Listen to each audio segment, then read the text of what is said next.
Varahi silver jewellery ఇప్పుడు మన Varahi silks KPHP store first floor లో 28 March hero Teja Sajja heroine Meenakshi Chaudhary చేతుల మీదుగా గ్రాండ్ ఓపెనింగ్ జరగబోతుంది. బస్సు ప్రమాదంపై మార్కాపురం జాయింట్ కలెక్టర్ శ్రీనివాస్ సంచలన విషయాలు చెప్పారు. ప్రమాదం ఎలా జరిగిందో వెల్లడించారు joint collector. Harikrishna travels semi sleeper bus condition బాలేదంటూ జాయింట్ కలెక్టర్ చెప్పారు. ప్రమాదం జరిగే సమయానికి గంట ముందు కూడా బస్సులో రిపేర్లు చేసినట్లు డ్రైవర్ చెప్పినట్లుగా జాయింట్ కలెక్టర్ తెలిపారు. బస్సులో మొత్తం 41 మంది ప్రయాణికులు ఉన్నట్లుగా గుర్తించారు. ఇక బస్సులో 2 డ్రైవర్లు, 1 క్లీనర్ ఉన్నట్లుగా తెలిపారు. అయితే ఒక్క డ్రైవర్ సజీవ దహనం కాగా మరో డ్రైవరు, క్లీనరు తప్పించుకున్నట్లుగా జాయింట్ కలెక్టర్ తెలియజేశారు. మొత్తం 13 మంది మరణించగా 28 మందికి గాయాలైనట్లుగా ఇటు జాయింట్ కలెక్టర్ శ్రీనివాసులు తెలపడం జరిగింది. అయితే దీంట్లో కూడా బస్సు కండిషన్ బాగాలేదన్నటువంటి అంశం మనకి చాలా క్లియర్ కట్గా కనిపిస్తూ ఉంది. అంటే ఏం చెప్పారు జాయింట్ కలెక్టర్ ఏంటి అనే డీటెయిల్స్ కూడా మా ప్రతినిధి లక్ష్మీనారాయణ అడిగి తెలుసుకుందాం. ఎస్ లక్ష్మీనారాయణ, జాయింట్ కలెక్టర్ దీనికి అసలు ఈ బస్సు ప్రమాదం ఎలా జరిగింది అనే దాని మీద కూడా పూర్తి డీటెయిల్స్ తెలిపినట్లుగా తెలుస్తుంది. ఏం చెప్పారు ఏంటి? నేను కొంతసేపటి క్రితం joint collector Markapuram joint collector Srinivas గారు స్పందించారు. ఆయన ప్రధానంగా ఆయన చెప్పిన వివరాల ప్రకారం Harikrishna travel semi sleeper bus condition బాగాలేదని చెప్పి ఆయన తెలిపారు. ప్రమాదం జరగడానికి కొంచెం సేపటి ముందు కూడా బస్సు రిపేర్ గురవడం జరిగిందని చెప్పి బస్సు డ్రైవర్ దాన్ని బాగు చేసి దాన్ని తీసుకొని రావడం జరిగిందని చెప్పి అంటున్నారు. బస్సులో ప్రధానంగా 41 మంది ప్రయాణికులు ఉన్నారు. వీళ్ళు ఇప్పటికే 13 మంది సజీవ దహనం కావడం జరిగింది. 28 మంది ప్రయాణికులు తీవ్రంగా గాయపడినారు. గాయపడిన వారిని ప్రభుత్వ ఆసుపత్రిలో చికిత్స అందిస్తున్నారు. దీంతో పాటుగా బస్సు ప్రమాదంలో ఒక డ్రైవర్ కూడా మరణించారని చెప్పి తెలుస్తుంది. గాయపడిన క్లీనరు ప్లస్ ఇంకొక డ్రైవర్ ఇద్దరు కూడా మార్కాపురం ప్రభుత్వ ఆసుపత్రిలో చికిత్స పొందుతున్నారు. దీంతో పాటుగా గత జనవరి నెలలో ఒంగోలు ఆర్టీఏ అధికారులు ఈ బస్సును సీజ్ చేయటం కూడా జరిగిందని చెప్పి అంటున్నారు. ఈ బస్సులో సెమీ స్లీపర్ బస్ అయ్యింది కూడా ఎమర్జెన్సీ డోర్ కి అడ్డంగా కొన్ని బెర్తులు ఏర్పాటు చేయడం, అది ఆర్టీఏ అధికారుల చెకింగ్ లో దొరకడంతో దీనిపైన కేసు నమోదు చేయడం జరిగింది. దీనిపైన బస్సు వాళ్ళ తర్వాత ఫైన్ చెల్లించి మేము బస్సుని నిబంధనకు అనుగుణంగా మారుస్తామంటూ తీసుకుని వెళ్ళిపోయారని చెప్పి చెప్తున్నారు. దీనిపైన మన ఆర్టీఏ అధికారులు సంప్రదించడానికి ప్రయత్నిస్తే వాళ్ళు మాత్రం ఫోన్లో అందుబాటులోకి రావటం లేదు.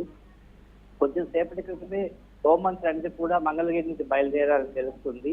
ఆమెతో పాటుగా సంఘటనా స్థలానికి మంత్రులు కూడా వెళ్ళడం జరిగింది. స్థానిక ఎమ్మెల్యే కందుల నారాయణ రెడ్డితో పాటు అక్కడ ప్రకాశం జిల్లా ఇన్ఛార్జ్ కనిగిరి ఎమ్మెల్యే ఉగ్ర నరసింహారెడ్డి కూడా సంఘటనా స్థలంలో ఉన్నారు. వారు కూడా బాధితులకు చికిత్స అందించడం కోసం వారి తగిన విధంగా చర్యలు తీసుకుంటున్నారు. అంటే దీంట్లో కూడా ట్రావెల్స్ బస్సు నిర్లక్ష్యమే కొట్టొచ్చినట్లు కనిపిస్తుందా? ఎందుకంటే ఒక గంట ముందర కూడా బస్సుకు రిపేర్లు జరిగినట్లుగా చెప్తున్నారు.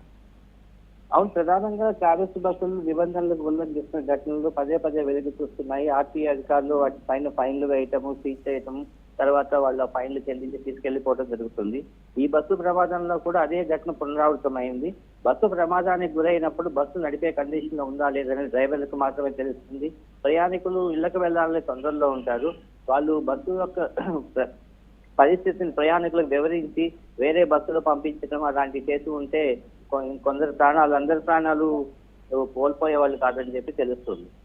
బస్సు డ్రైవర్లు ప్రధానంగా వాళ్ళు తెలుసు బస్సు కండిషన్ ఎలా ఉంటుంది, అసలు మనం నడపగలమా లేదా అనేది.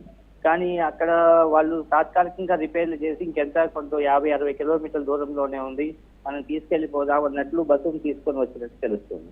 ఇదే ప్రధానంగా ఘటనకి కారణం అవుతుంది. Right, stay with us Lakshminarayana. మీ దగ్గర నుంచి మన డీటెయిల్స్ తీసుకుంటాం. ఇక దీనికి సంబంధించి జాయింట్ కలెక్టర్ చెప్పినటువంటి విషయాలు మాత్రం ఇప్పుడు సంచలనంగా మారాయని చెప్పాలి. దీంట్లో బస్సు నిర్లక్ష్యం క్లియర్గా కనిపిస్తుంది. గంట ముందు కూడా రిపేర్లు చేసినట్లు చెప్తూ ఉన్నారు. ఇంకా ఎమర్జెన్సీ ఎగ్జిట్ కూడా చాలా సన్నగా ఉందని చెప్పి కూడా అక్కడ ప్రయాణికులు చెప్పడం, ఎమర్జెన్సీ ఎగ్జిట్కి దగ్గర కూడా కొన్ని వ్యక్తులు ఏర్పాటు చేశారు, వెల్లాతి కాకుండా ప్రయాణికులు అంటూ కూడా చెప్పడంతో కూడా ఇప్పుడు ఈ కేసులో ఈ అంశం కూడా చాలా కీలకంగా మారిందని చూడాలి. ఇక మొత్తం కూడా దీంట్లో ఇప్పటికి 13 మంది మరణించారు, 28 మంది గాయాలతో చికిత్స పొందుతూ ఉన్నారు.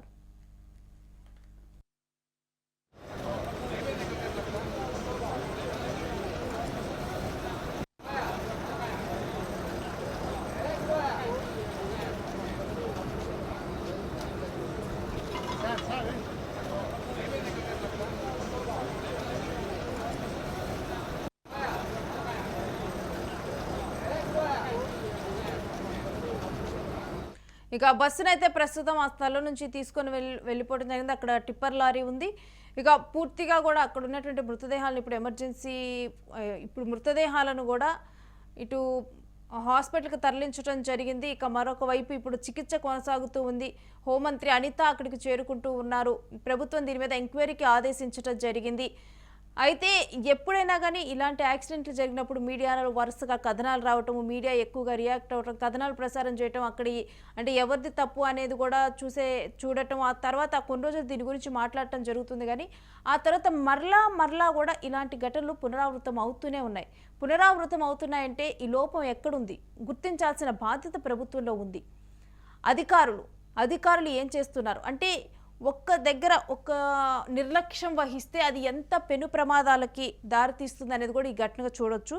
ఎక్కడైనా కానీ ఒక చెప్తారు, ప్రిపేర్ ఫర్ ద వరస్ట్.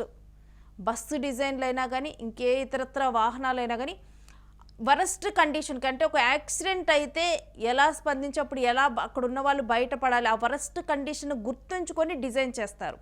అలానే డిజైన్ చేయాలి కూడా. ఇప్పుడున్న పరిస్థితుల్లో యాక్సిడెంట్ కానీ రోడ్డు ప్రమాదాలు కానీ బాగా పెరిగిపోయాయి. అలాంటప్పుడు ఇలా రిపేర్లు ఉన్న బస్సులు అసలు చాలా వరకు కూడా సరిగ్గా కండిషన్లో లేని వాడటం వల్లే ఇలాంటి ప్రమాదాలు జరుగుతున్నాయని చెప్పాలి. ఫ్లైట్స్ నుంచి మొదలు పెడితే రోడ్ల మీద వెళ్ళే బస్సుల వరకు కూడా రిపేర్లు ఉండటం, సరిగ్గా కండిషన్ లేకపోయినా కానీ వాటిని ఇదే రకంగా కూడా అధికారులు అలౌ చేయటం, అక్కడ ఉన్నటువంటి అధికారులు చూసి చూడనట్టు వదిలేయటం, ఆ తర్వాత అమాయకుల ప్రాణాలు గాల్లో కలిసిపోవటం.